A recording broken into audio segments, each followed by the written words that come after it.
This is Math 1050 review for Chapter 3, and we'll just go ahead and get started.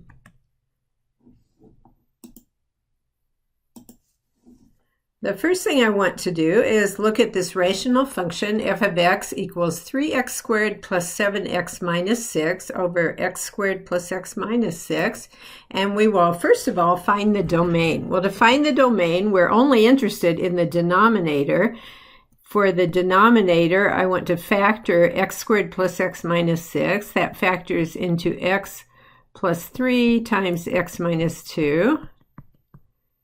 So that tells me that for my domain, I cannot have x equal to negative 3, and I cannot have x equal to 2. Otherwise, we would have a 0 in the denominator for our function f of x. So our domain includes any other values for x, which would be negative infinity to negative 3, union negative 3 to 2, union 2 to infinity. Whoops. Okay, so that would be our domain.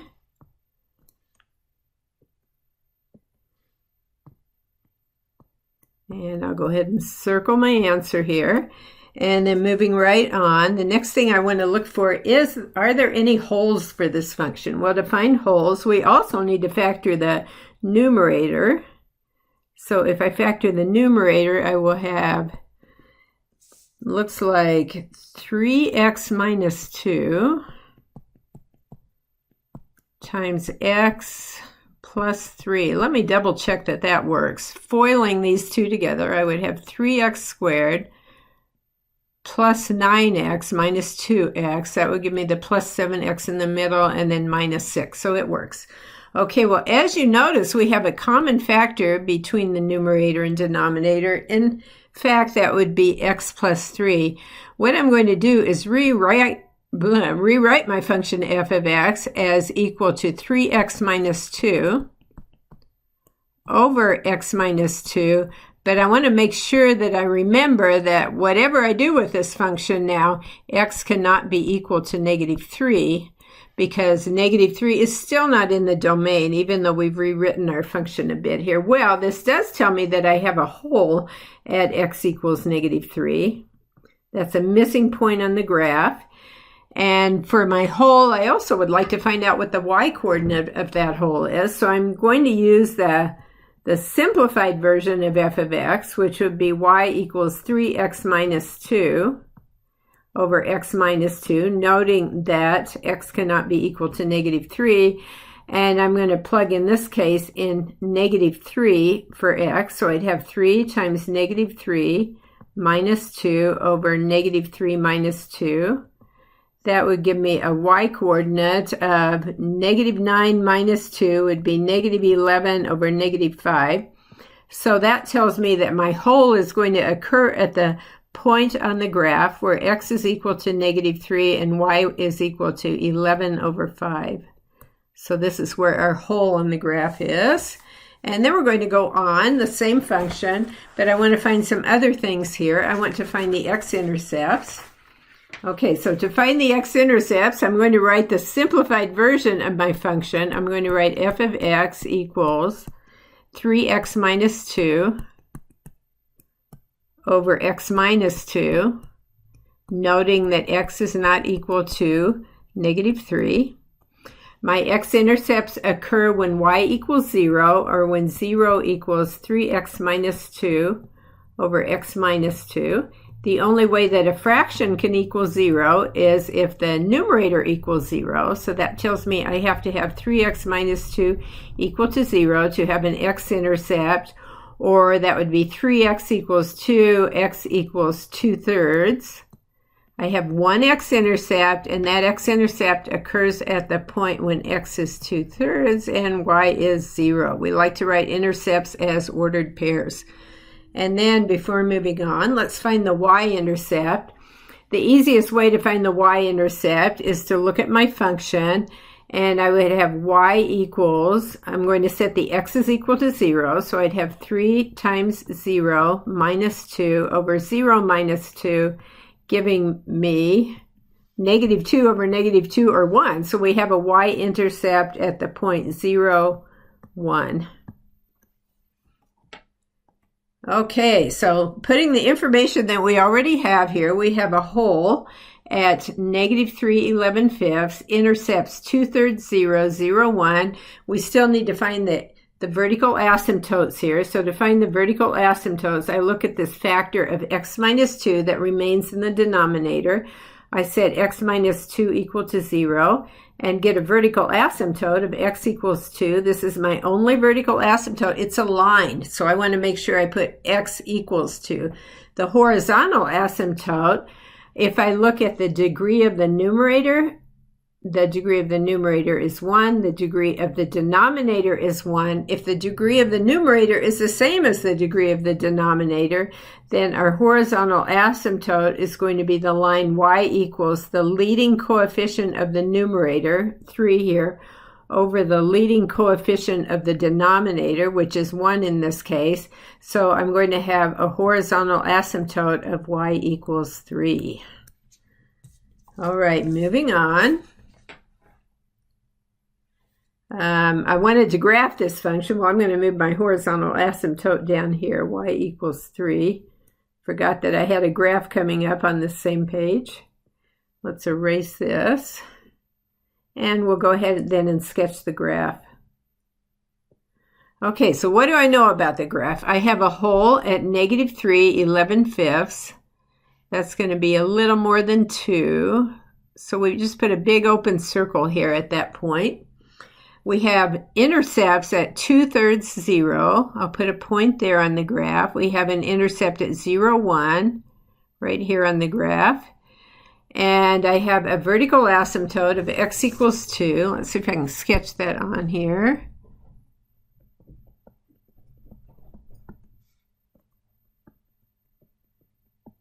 And I have a horizontal asymptote y equals 3.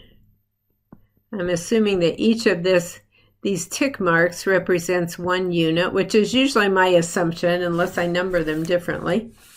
Okay, and then we connect the points on the graph here. So remember, the only place that my y values can change signs are at x-intercepts or at vertical asymptotes. So the only places that the graph could change signs here would be at x equals 2/3, where we have an x-intercept, or at x equals 2, where we have a vertical asymptote. Seeing that to the left of x equals 2/3, I have a positive value for y. That means all my values to the left of x equals 2/3, all my y values are going to be positive. And so I'll go ahead and complete that part of the graph. And then I'm going to be wanting to approach that horizontal asymptote here. So to the left of x equals 2/3, the graph would look something like this, skipping the hole, which is not part of the graph. And then let's look at what happens at x equals 2/3. Notice that that intercept of 2/3 comes from the numerator here. The numerator is raised to the power 1. So remember when we were graphing polynomial functions, if a 0 came from a factor in a polynomial that was raised to an odd power, like this factor is, then our graph crosses the x-axis at that point, which it's going to do here. It's going to cross the x-axis and then go ahead and approach that vertical asymptote of x equals 2. The other thing that we noted when we were talking about this in class, I guess, is that when we have a vertical asymptote, if I look back at the original function, see where my vertical asymptote came from. In this case, my vertical asymptote of x equals 2 came from that factor, x minus 2, which is raised to an odd power. If a vertical asymptote comes from a factor in the denominator that's raised to an odd power, then if I'm going towards negative infinity on one side of the vertical asymptote, I will have positive values on the other side of the vertical asymptote. And so I'm going to be approaching positive infinity here. And then again, we want to be also approaching that horizontal asymptote of y equals 3. And so our graph would look something like this. So my goal in graphing rational functions is to make them kind of fun, do as little work as we have to do, and just use some basic knowledge about factors and powers and so forth. Okay, so it's not the greatest looking graph, but it works. Okay, let's go on.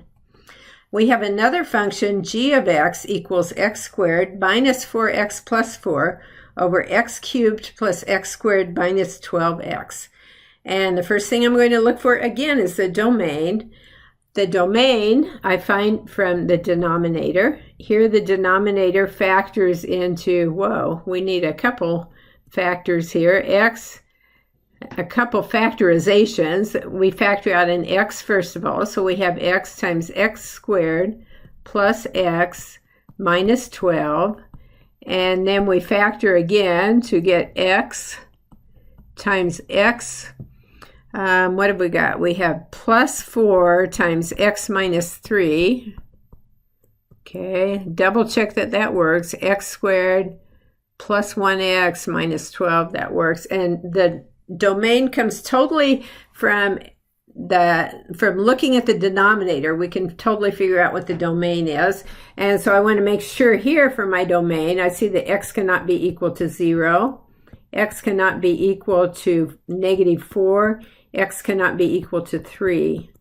Any of those values would give me a denominator of 0, which is not allowed. So let's write the domain of what is in the domain would be -infinity to -4, union -4 to 0, union 0 to 3, union 3 to infinity. Bunch of stuff going on in that domain. Okay, let's go on and see if there are any holes. Well, to find if there are holes, I will need to factor the numerator, which it looks like this factors into x minus 2 times x minus 2, x squared minus 4x plus 4, double checking. And we could write that actually as x minus 2 squared.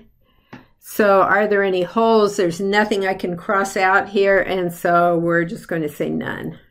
No common factors between the numerator and the denominator. Okay, moving on, we want to also find x-intercepts here. So to find the x-intercepts occur when our function g of x is equal to 0, when y is equal to 0. The only way that our function g of x is going to be equal to 0 is when the numerator is equal to 0. And remember, our numerator was x minus 2 squared. And I'll go ahead and just rewrite this function in its factored form. X times x minus 3 times x plus 4. Okay, but we're only interested in the numerator for intercepts. So for x-intercepts. So g of x equals 0 tells me that x minus 2 is going to have to equal 0, or that x equals 2. We want to write the intercept as the ordered pair 2, 0. So we have one x-intercept. For y-intercepts, we would set x equal to 0. Well, I think I'll just go with this original form for g of x to find my y-intercepts. I would have y equals 0 squared minus 4 times 0 plus 4 over 0 cubed plus 0 squared minus 12 times 0. So what does that give me? That gives me 4 over 0. Uh-oh. That is an undefined value, and so we are going to have to say there's no y-intercepts. Okay, nothing works there. Moving on, we have an intercept of 2, 0. That's our only intercept for this graph. We still need to find vertical asymptotes. Well, we just look at each factor in the denominator here. We set each factor equal to 0. I have x equals 0 for one vertical asymptote.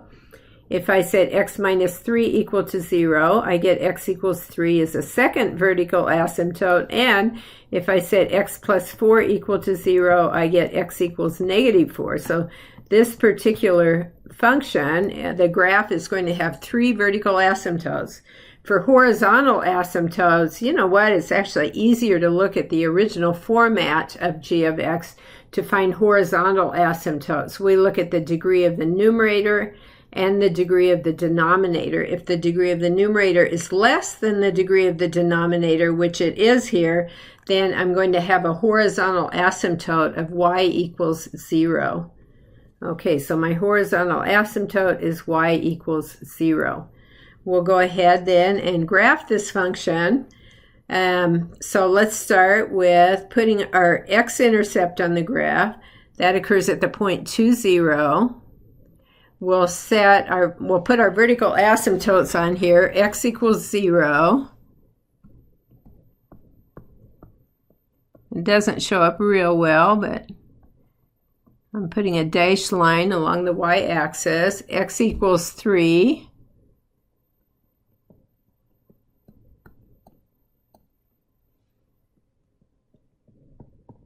And x equals -4.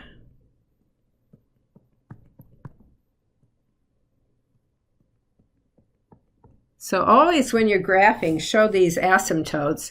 I would say the only exception maybe is if they are on the x or y axis. They're kind of hard to see sometimes, but if they don't show up very well, at least remember where they're at. So I went ahead and put y equals 0 as our horizontal asymptote. And now let's do some graphing. Okay, so for this particular graph, where can our graph change from positive to negative? We look for x-intercepts, we look for vertical asymptotes. Going left to right, the first of those we hit is a vertical asymptote at x equals -4. And then we have a vertical asymptote at x equals 0. An x-intercept at x equals 2, and another vertical asymptote at x equals 3. Okay, so we need to find a y value above or below the x-axis at some point, and we don't have any, right? We don't know in any region on this graph, we don't know if we're above or below the y-axis. So let's pick a point. Let's pick an x value. Let's say if x equals 1. So if x equals 1, let's see if we can figure out what y is.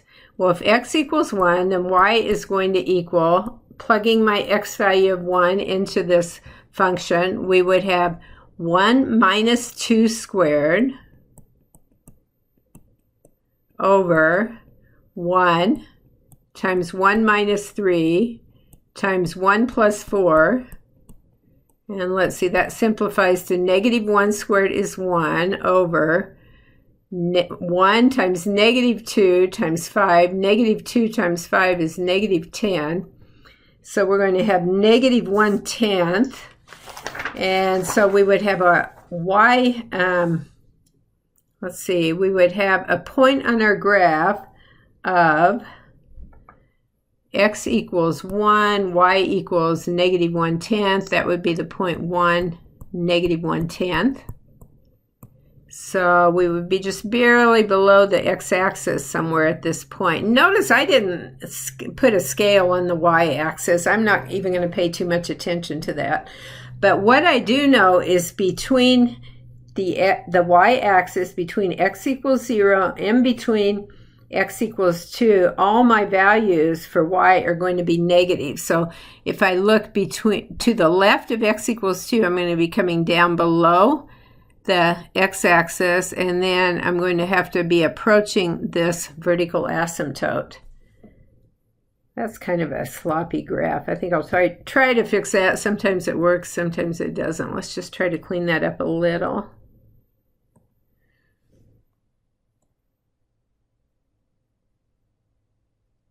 Well, that looks a little better. Okay, and these graphs are not going to have the actual shape. When I'm interested in graphing rational functions, I want to hit the right intercepts, and I also want to have my graph above and below the x-axis at the correct points. I want to be approaching all of the asymptotes, horizontal and vertical, in the correct direction that they should be approached from. So let's look at this x equals 2. X equals 2 comes from the factor of x minus 2, which is squared in the numerator. So if I was graphing a polynomial function, I would know that if the factor that gave me that 0 was raised to an even power, my graph would bounce would touch and bounce off the x-axis at that point. It does the same thing here with rational functions. So at x equals 2, I'm going to hit x equals 2, and then I'm going to bounce down again.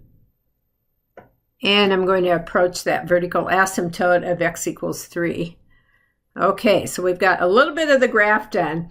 And now we're going to use the factors in the denominator, which are all odd, right? X to the first, x minus 3 to the first, x plus 4 to the first.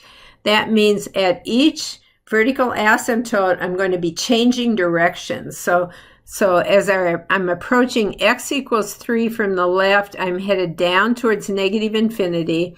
That means to the right of x equals 3, I'm going to be heading up towards positive infinity. And I'm going to come down and grab that. I'm going to come down and I'm going to approach that horizontal asymptote of y equals 0. Kind of like so.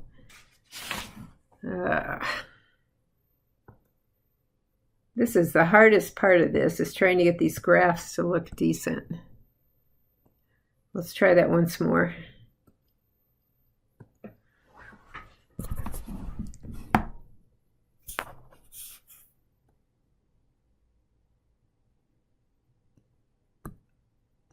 Okay, that's a little better. I don't like that arrow there. The arrow's so good, but the rest of it looks a little better. Okay, so what else have we got going on here then? Oh, no, I just erased it.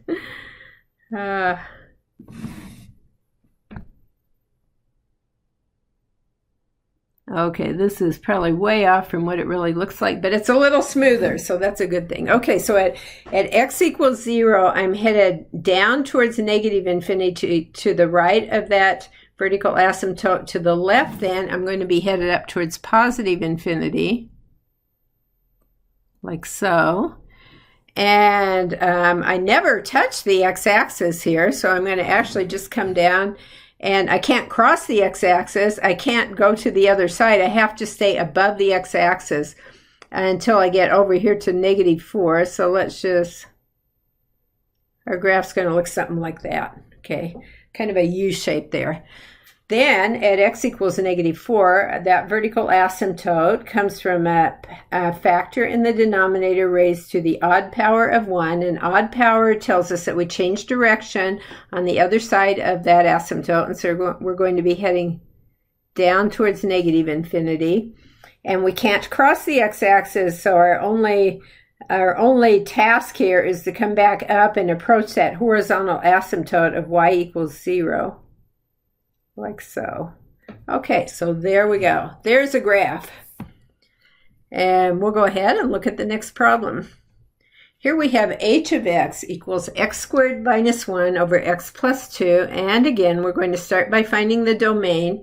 There's only one factor in the denominator here, so we know that the only number we have to worry about is negative 2. So x cannot be equal to negative 2, or we would have a 0 in the denominator. That gives us the values that are in the domain, anything except negative 2. Negative infinity to negative 2, union negative 2 to infinity. And we have the domain.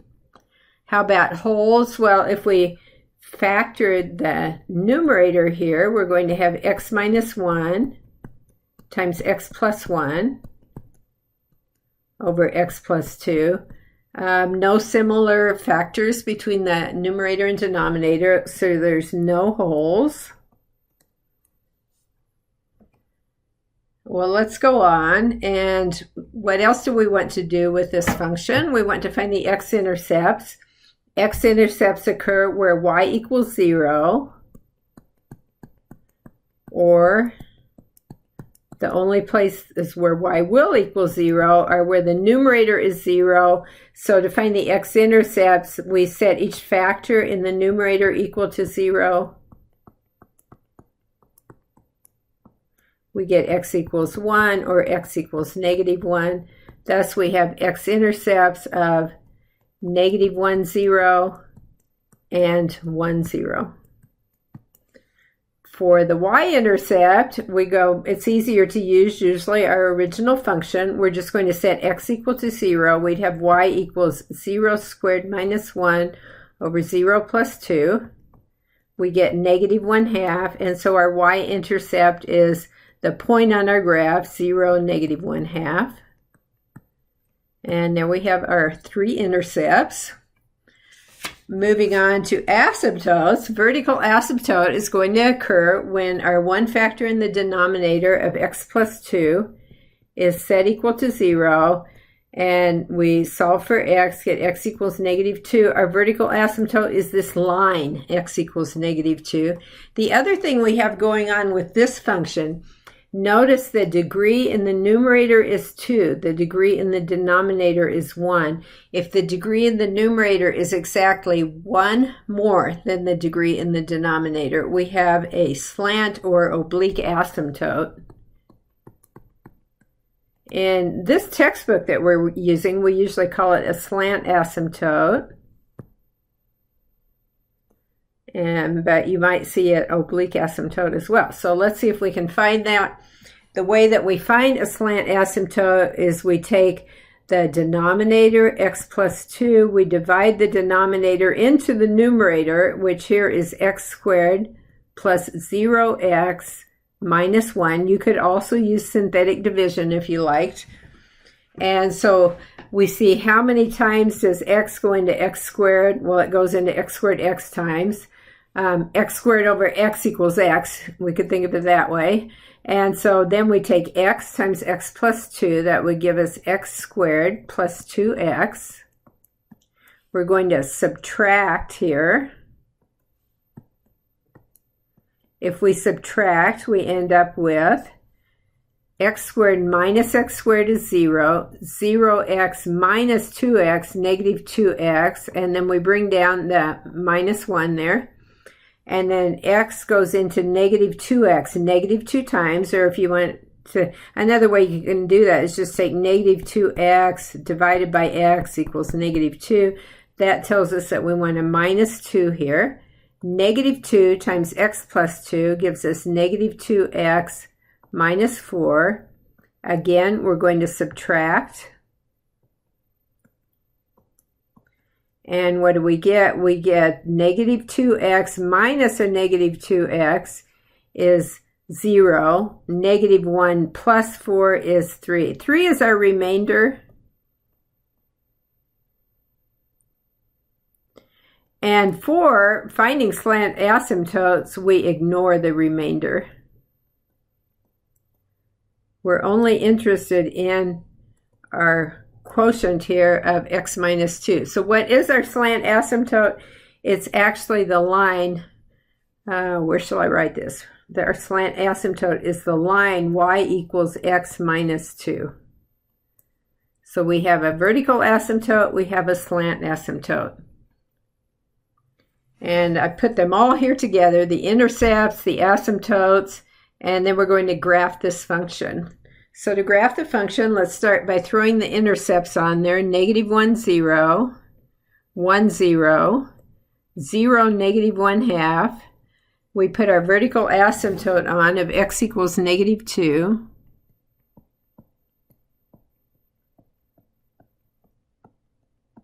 And then we'll sketch the slant asymptote, y equals x minus 2. You could think of this as the line y equals x dropped down by 2 units, or we could plot a couple points here. If we let x be 0, y would be negative 2. If we let y be 0, then x would be 2. So if we plot the points on here, and let's do this in a different color, I think, so it doesn't get mixed up with anything else. So, what should we do? We'll do purple. So for our slant asymptote, we have the point 0, negative 2. We have the point 2, 0.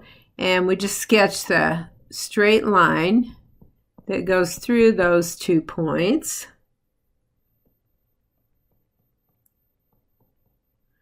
Okay, I think I got it. Yeah, so this is actually the line y equals x minus 2. And now to graph our function, let's see what we need to do. Well, the only places where our graph is going to cross or touch the x-axis or I'm saying not even that, the only places where our graph can possibly change from positive to negative is at vertical asymptotes or x-intercepts. So at -2, at -1, at 1, and that's it. Okay, so we're looking at, in each of these regions, in any one of those regions, do we know if our graph is above or below the x-axis? Well, between -1 and 1, we can see that we have a negative y value. So any point between -1 and 1, any y value is going to be negative. And so we can go ahead just kind of, and we can see our function is going to look something like this here. And then because -1, remember factored, our function is x minus 1 times x plus 1 over, oh, got too much here. I'm going to erase our number line here because we actually don't need it anymore. We needed it just to get what we've got so far.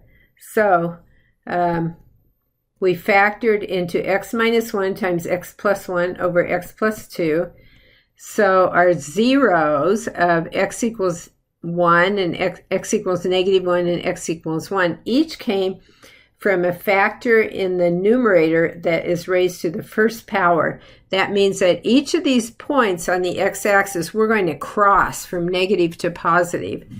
Or from positive to negative, however you want to look at it. We change signs at each x-intercept. So for the first x-intercept at x equals -1, we're down to the right of that x-intercept, to the left of that x-intercept. We're going to have positive values, and we're going to be approaching the vertical asymptote of x equals -2. Oh, another bad drawing.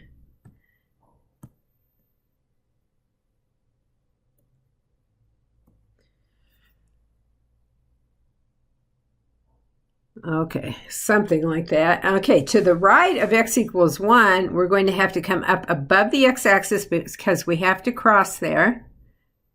And we're going to actually be approaching this slant or horizontal, slant or oblique asymptote like so. Then what's happening to the left of our vertical asymptote, x equals -2, that asymptote comes from a factor in the denominator raised to an odd power. So if we're going up to the right of x equals -2, we're going to be going down to the left of x equals -2. And we have to do a couple things here. We have to approach the vertical asymptote. We have to also approach this oblique or slant asymptote like so. So this is kind of what our graph would look like. Again, it's not going to be accurate in any sense of the word, but it is above the x-axis at the right places, it's below, and it's approaching the asymptotes like it should. It hits all the intercepts as we graph. So, okay, moving on. We are now into solving rational inequalities. And I found a couple here where are a little more involved than having a 0 on one side, but we'll get to having a 0 on one side. So to solve this first rational inequality, I want to get a 0 on the right-hand side. We're going to solve these algebraically. So that means I'll have x over x minus 4. I'm going to subtract 3 from each side so that I have x over x minus 4 minus 3 is less than 0. Now on the left side, we want to get one fraction. So I have x over x minus 4. I have minus 3 over 1, and I want to give this 3 a denominator of x minus 4. I can do that by multiplying by 1 in the form of x minus 4 over x minus 4. And so combining all this into one fraction, we'll have a denominator of x minus 4. We have x minus 3 times x minus 4 in parentheses. Simplifying, we have x minus 3x plus 12 over x minus 4. And then combining like terms, negative 2x plus 12 over x minus 4 is less than 0. Okay, we'll continue on. I'm going to factor out a negative 2 here in the numerator.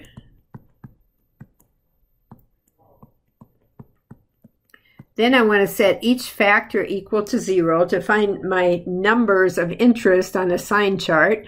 If I set -2 equal to 0, that just plain doesn't work. It doesn't have any x's in it. So I'm going to try setting x minus 6 equal to 0 and x minus 4 equal to 0. So unlike polynomials where we only, had one polynomial, we were setting factors equal to 0 in, we need to look both at the numerator and the denominator here. Any factor in either of those needs to be set equal to 0. So we get x equals 6 and x equals 4. These are the numbers that are going to go on our sign chart. Okay, and we note that x equals 4 is, if we put 4 back into this magic function that we have here, here's our magic function that we're going to use to test values in. Let's just call this f of x or something.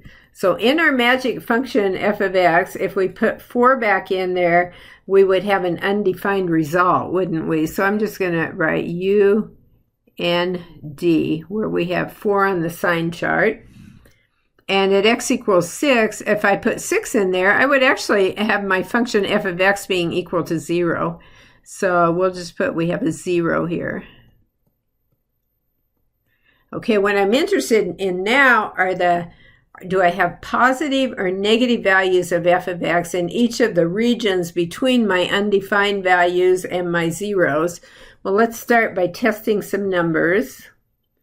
So to the left of x equals 4, let's test x equals 0.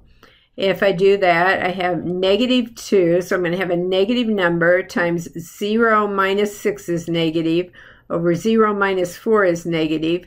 A negative times a negative is positive, divided by a negative is going to give us all negative values there to the left of x equals 4.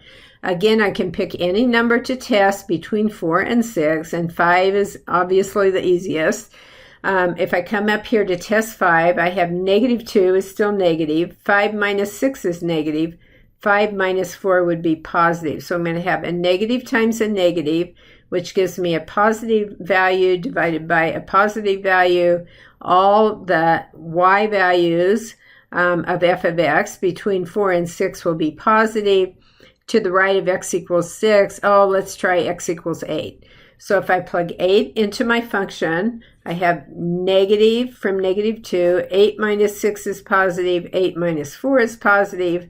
We're going to end up with negative values for f of x or for y values to the right of x equals 6. And so now the big test. What are we trying to find? We're trying to find less than 0. So we don't want zeros, right? We don't want zeros. We definitely don't want undefined values, but we want anywhere we have values for f of x that are less than 0 or that are negative. And that gives us our final answer, -infinity to 4, union 6 to infinity, not including 4, not including 6. So that would be our answer here.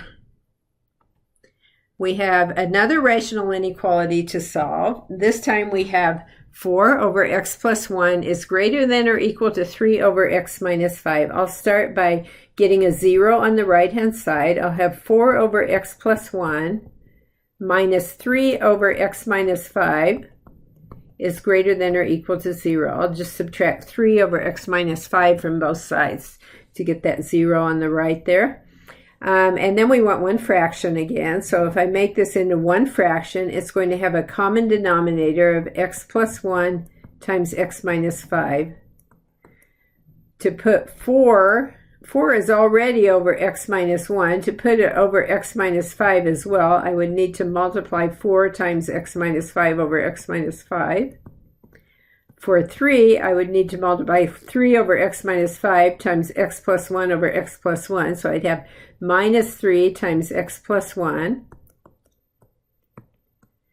And so we have 4x minus 20 minus 3x minus 3 all over x plus 1 times x minus 5 greater than or equal to 0. Combining like terms, we get x minus 23 over x plus 1 times x minus 5.